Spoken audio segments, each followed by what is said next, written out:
I think that's the big question here, is that we know the organism typically associated with raw oysters is called Vibrio.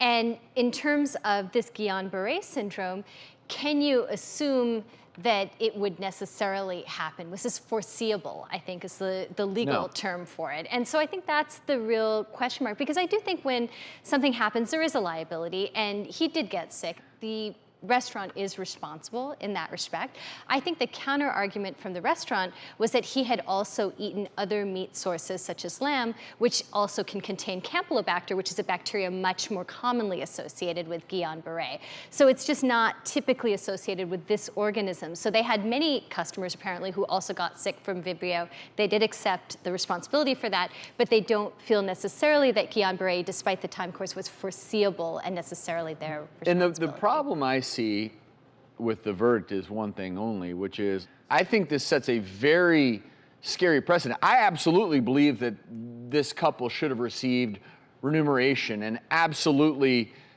deserves all of that. But the foreseeability element of this, and I think sometimes it's difficult if you're not in medicine to really understand how these things work. And the truth is, our immune systems, it makes no sense why one person's immune system starts to attack itself and 99.9999% of other people's doesn't.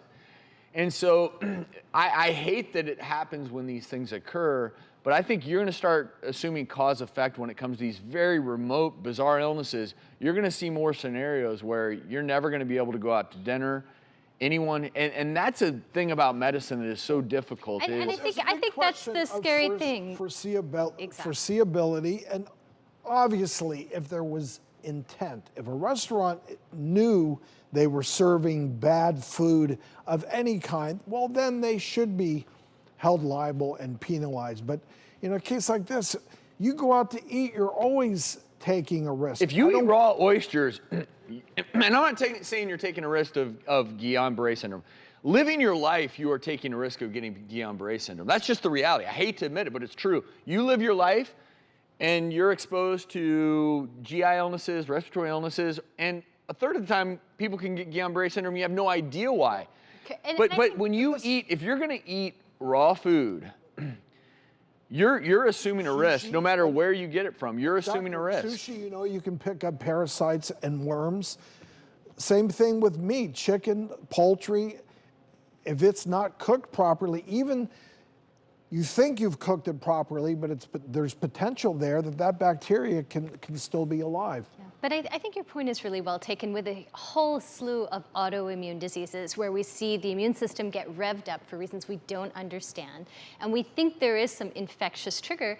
That's very individual and based on a person's own biology. You should have been their attorney. Because that should have been the presentation for the defense there. Like, wait a second.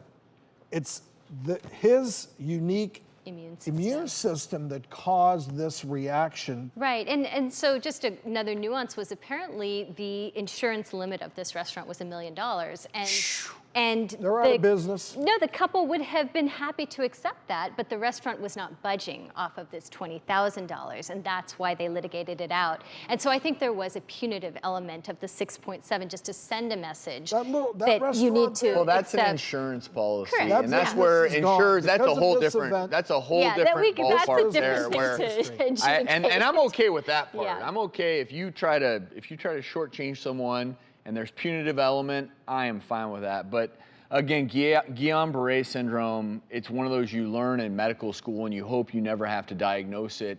It's exceedingly rare. I don't know if you all have seen cases of it, but it's not one of those where I'm working a shift in the ER and, well, oh, you know what? You're feeling numbness and tingling in your feet. I bet this is Guillain-Barré syndrome, but it is certainly something to think about if you develop numbness, weakness, particularly starting in the legs, and we call it again an ascending paralysis, and particularly if it occurs a few weeks after some sort of infection you've had. Just keep that in mind.